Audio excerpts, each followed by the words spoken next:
Doctor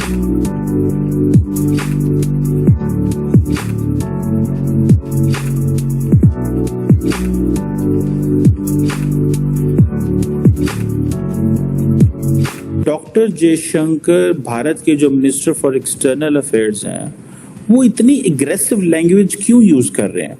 China is also a neighboring country and in many ways will, as part of competitive politics, influence these countries.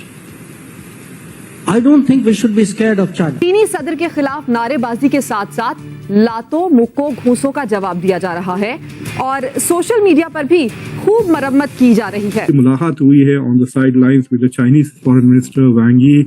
मेरे ख्याल से ये तकरीबन 7-8 महीने के बाद कोई फेस टू फेस एनकाउंटर हुआ है जब से इंडिया ने चाइना के साथ ताल्लुकात को फ्रीज कर दिया है। तो फैक्ट के इवन प्लेजेंट्रीज वेर एक्सचेंज्ड और जो आप वीडियोज और फोटोज जो देख रहे हैं आप दोनों का, it look as if it was a pleasant exchange.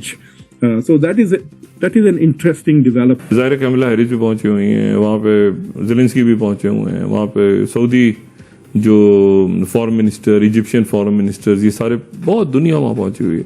Doctor Jaishankar जो है, अगर आप इंडियन से पूछेंगे तो they call it as an India way of diplomacy. America collapse हुआ, चाइना स्टिल क्राइसिस में है, चाइना का बैंक सिस्टम कोलैप्स हो गया, लेकिन इंडिया एक बहुत बड़ी पॉपुलेशन के साथ आगे बढ़ा है। इंडिया जो है वो बहुत बड़ा प्लेयर है when it comes to Indian Ocean. तो जर्मनी के म्यूनिच में सिक्योरिटी कॉन्फ्रेंस हो रही है जिसमें दुनिया के हर देश के विदेश मंत्री वहां पर शिरकत कर रहे हैं। एस जयशंकर प्रसाद जो हमारे भारतीय विदेश मंत्री, उन्होंने अमेरिकी विदेश मंत्री की तो हवा निकाल दी थी और उनको खुलेआम झाड़ दिया था कि रसिया से अगर वो दोस्ती रखते हैं तो इससे वेस्ट को कोई भी टेंशन लेने की जरूरत नहीं है, भारत स्वतंत्र है। इस खबर के बाद पूरी दुनिया में एस जयशंकर प्रसाद की इतनी प्रशंसा हुई कि चाइना के विदेश मंत्री की तो हवा निकल गई, वो दौड़कर जयशंकर प्रसाद से मिलने चले गए। चाइनीज फॉरेन मिनिस्टर ने जैसे ही जयशंकर प्रसाद को भीड़ में देखा, वो तुरंत स्टेज से दौड़कर उनसे मिलने चले गए ताकि वो कहीं उनसे मिस ना हो जाए। पाकिस्तानी मीडिया में इस खबर को देखने के बाद तो हक्के बक्के रह गए कि चाइना की इतनी सी औकात, उन्होंने खुलेआम चाइना तक को कह दिया था। उसके बावजूद भी चाइनीज मिनिस्टर भाग के एस जयशंकर प्रसाद से मिलने चले गए। मुलाकात हुई है on the sidelines with the Chinese foreign minister Wang Yi. मेरे ख्याल से ये तकरीबन 7-8 महीने के बाद कोई फेस टू फेस एनकाउंटर हुआ है जब से इंडिया ने चाइना के साथ ताल्लुकात को फ्रीज कर दिया है। तो अभी तक तो मुझे तो नहीं पता चला कि वो साइड लाइन में जो डिस्कशंस हुए हैं उसका कंटेंट क्या था। मतलब it was not for a very long time, so it was not like a serious discussion, but the fact के इवन प्लेजेंट्रीज वेर एक्सचेंज्ड और जो आप वीडियोज और फोटोज जो देख रहे हैं आप दोनों का, it look as if it was a pleasant exchange. So that is an interesting development के मतलब दोनों जानते हैं कि भाई सारे कैमराज हम पर होंगे और ये इसका डिस्कशन हमारे मुल्क में भी होगा, उनके मुल्क में भी होगा, दुनिया में भी होगा। So clearly they were both sending a message. अब ये है नहीं पता मुझे कि this was a pre planned by both sides और this was just an accident, happy accident.